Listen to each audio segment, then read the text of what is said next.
చిన్న మాట వింటారా? ఒక్కసారి ప్రేమించి వద్దు అనుకుని వెళ్ళిపోయిన తర్వాత వాళ్ళు తిరిగి వచ్చి సెకండ్ ఛాన్స్ కావాలి, థర్డ్ ఛాన్స్ కావాలి అని అడుగుతుంటే వారిని నమ్మి నువ్వు ఇస్తున్నావు అంటే నన్ను చాలామంది అడుగుతున్నారు, నమ్మంచా అక్క అని.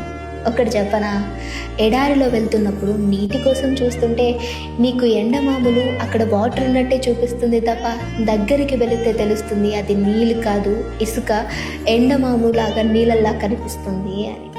సో నేను అదే చెప్తున్నాను, ఒక్కసారి వద్దు అనుకొని నువ్వు ఇచ్చిన ప్రేమను తన్ని వెళ్ళిపోయిన తర్వాత నమ్మి మళ్ళీ దగ్గరికి తీసుకున్నావు అంటే ఎలా అయితే ఎడారిలో నీరులాగా కనిపించి నిన్ను ఎండమాము మోసం చేస్తుంది, ఇది ఆ మనిషి కూడా మోసం చేస్తారు. అందరూ అలా ఉంటారని నేను చెప్పను, బట్ సెకండ్ ఛాన్స్ ఇస్తున్నావు అని అంటే డెఫినెట్గా వారిలో నువ్వు మోసపోతావని నేను అనుకుంటున్నాను. దాన్ని నాకు అర్థమైంది. నన్ను అడుగుతున్న మీకు ఈ క్వశ్చన్కి ఆన్సర్ దొరికిందని కూడా నమ్మడం తప్పు కాదు, మళ్ళీ మళ్ళీ మోసపోవడం నీ తప్పు అంటున్నా.